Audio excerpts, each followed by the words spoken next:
Hello everyone and welcome to the Bombay Chartered Accountants Society Tax Gurukul, a wonderful initiative by Bombay Chartered Accountants Society and a fantastic platform for learning during these times of COVID. I am Anita Basrur, Chartered Accountant. Today I am going to discuss the various notifications and circulars that have been issued by the central government for the COVID-19 situation on direct tax issues.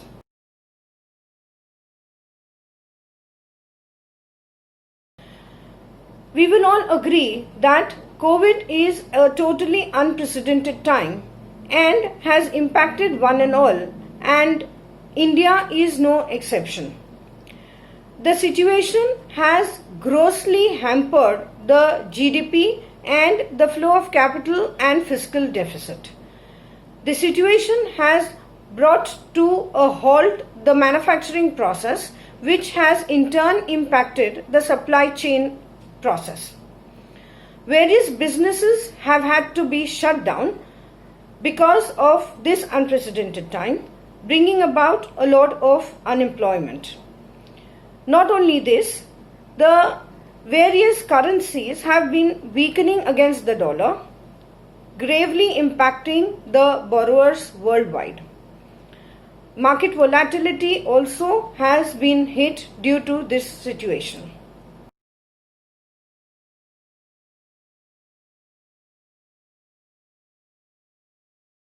Talking about the impact of this situation on direct taxes as well as indirect taxes, for the first time in 20 years, the gross tax collection till the first quarter of advance tax has come down by 31%, and the advance tax in case of corporates has been reduced by 79%.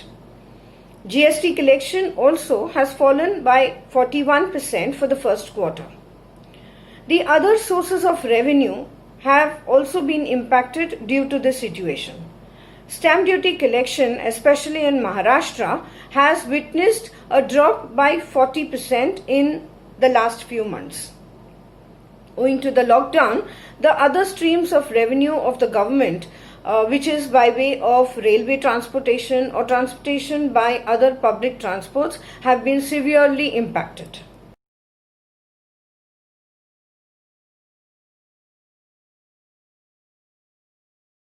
This is a snapshot of the relief measures that have been announced by the government starting right from 24th of March to 13th of August, which was the recent one. These measures can be broken into three buckets by and large. One which brings about liquidity in the hands of the assessees. The other is the relief on the compliance side, and various other measures.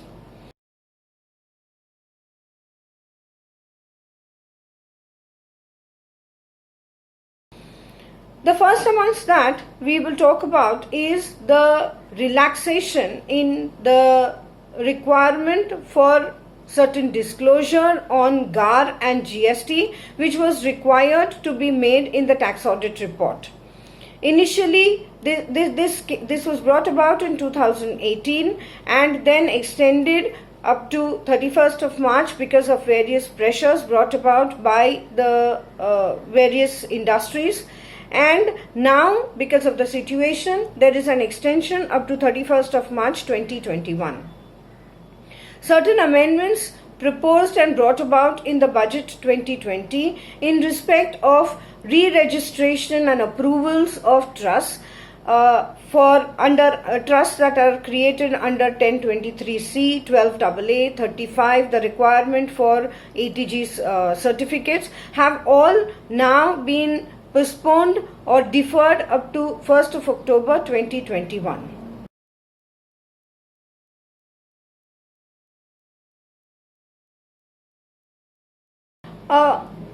Because of the COVID situation, it has happened that a number of people have come into India and have not been able to go back.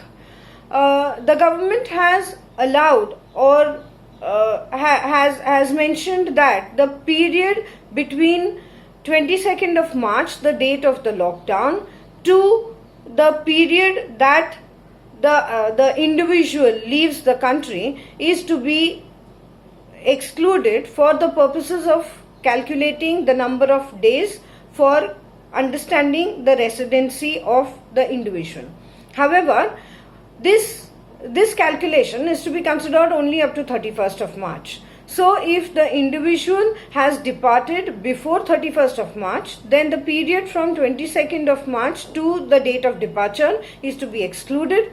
If the person has not left by 31st of March, then from 22nd of March to 31st of March would be excluded. In case a person has been quarantined in India on or after 1st of March 2020, then the period of quarantine again on or before 31st of March is to be excluded.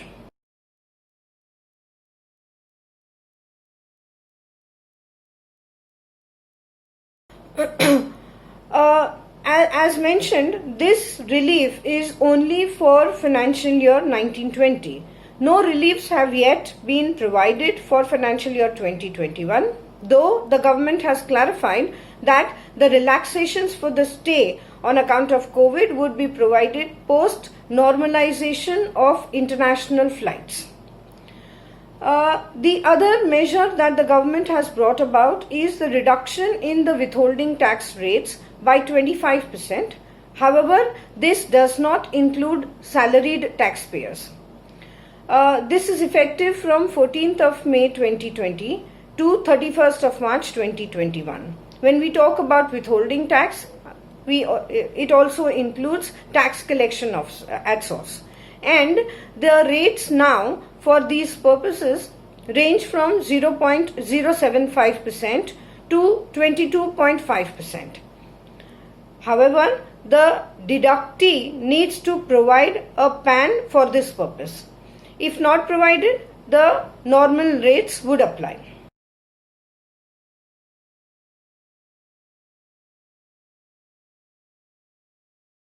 A blanket extension for the various statutory timelines has been provided by the government, both for assessees as well as the government. These timelines have been extended to 31st of March 2021. There are certain exceptions in this blanket extension, especially in connection with filing of tax audit report, transfer pricing report, and the due date for filing the returns. The due date for filing tax audit report in case of assessees who are subject to transfer pricing is 31st of October 2020, and the due date for filing the return in these cases is 30th of November 2020. In case of assessees not subject to transfer pricing but subject only to tax audit report, again the due date for tax audit report is 31st of October and the due date for filing of the return of income is 30th of November.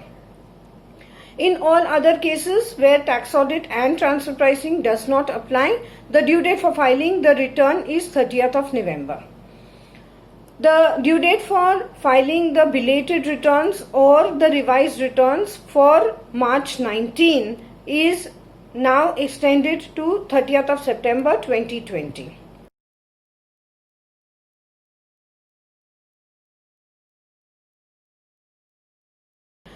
Even in case of withholding tax payments, the timelines for issuance and filing of the TDS returns and TCS returns has been provided by the government, and it says that in case of salaried returns, the due date for filing the TDS return is 15th July in case of government employer, and others it is 31st of July, and the due date for issuance of the tax audit of the TDS certificates is 15th of August in both the cases.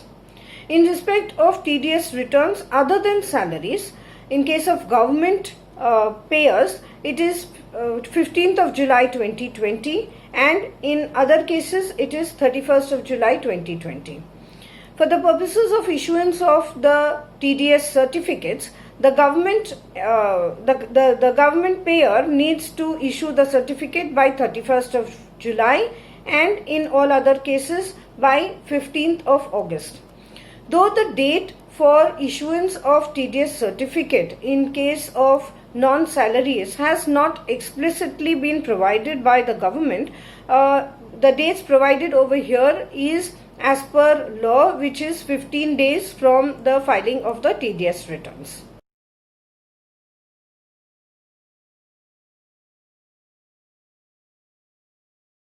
The other relief measures that have been provided is, you would recall that the investments that were required to be made for financial year 1920 for claim in the return purposes was extended from 31st March 2020 to July 2020. Now this has been extended to 30th of September 2020. The need for investments was extended to July. However, in case of, and there's no further extension provided over there, in case of investments on account of capital gains that have arisen, has been extended to 30th of September. The government has provided a waiver to every taxpayer from levy of interest under 234A on account of delayed filing of the return for financial year 1920. However, there is a caveat to this, and this blanket waiver would be available only in cases where the shortfall in tax does not exceed 10 lakhs. Senior citizens also have been provided a waiver under section 234A on account of delay in filing of the return, provided these taxes have been paid by 31st of July 2020.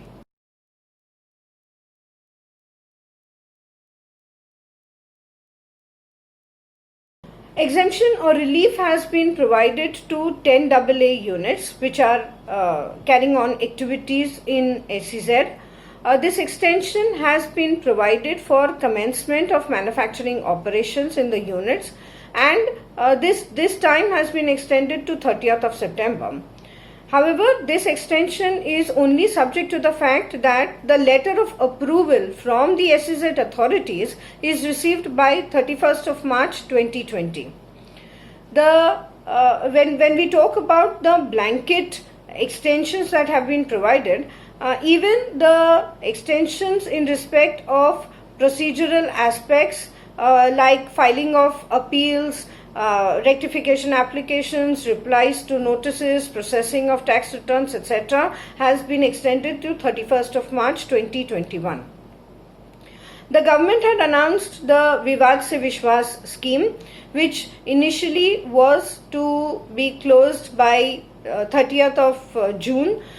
Without any further extension. However, looking at this situation, this scheme is now extended to 31st of December 2020 without any additional payment of tax.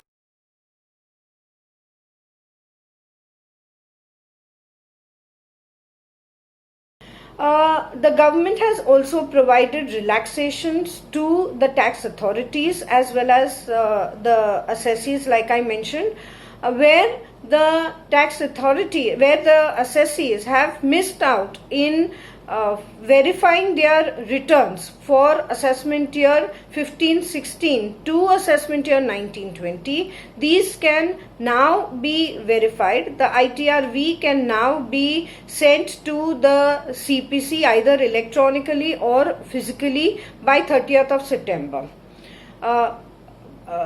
The action as non-filing of return will not be considered, provided no such action has already been taken by the tax authorities.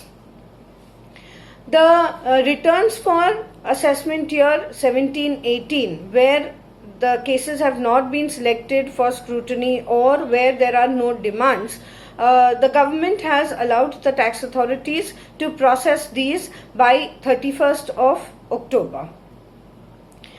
I would like to mention that in the Supreme Court, in the case of suo motu writ petition, has extended the period of limitation to a time till further notice. So what does this mean is that till the Supreme Court does not give the end date, we can consider that the period of limitation has been extended.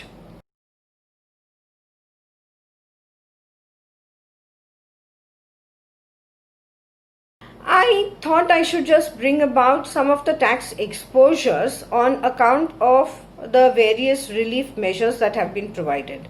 What I mean by this is there could be certain issues or certain exposures which have probably not been considered or skipped the attention of the government while providing the various reliefs.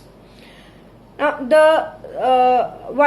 of the major issues is where employees have come to India on business purposes and have been stuck here because of the lockdown situation.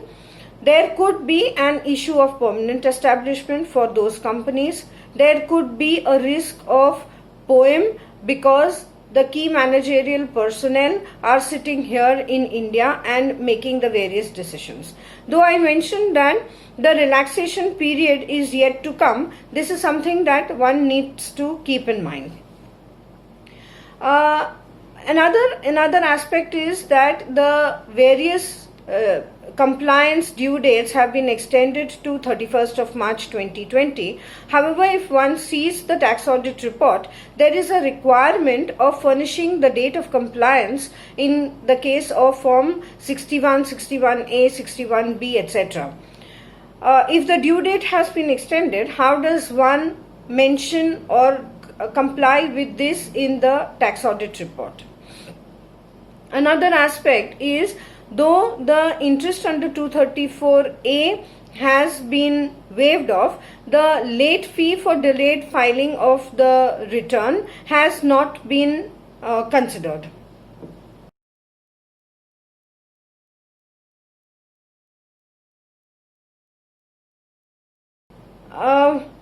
We said that the withholding tax requirements has been the withholding tax rates has been reduced by the government. However, this probably would bring about some liquidity in the hands of the corporates. But the advance tax percentages has not undergone a change. So this liquidity measure is very short-lived, because ultimately at the end of the quarter or by 15th of the quarter, the assessees would need to make good their advance tax liability because of the short deduction by way of TDS. The government had provided a relief in case of lower withholding certificates, where they mentioned that the certificates which were issued last year would hold valid till 30th of June. Of course, the reason for this was that the tax authorities themselves were not functioning. But post 30th June as well, as we know that the tax department is not running in full swing and there are certain delays in issuance of these certificates. However, the government has not provided any relief on account of these delays. The other thing is, like I mentioned, that there's no extension for the other investments that are required to be made by the individuals post 31st of July, except in case of investments for capital gains purposes.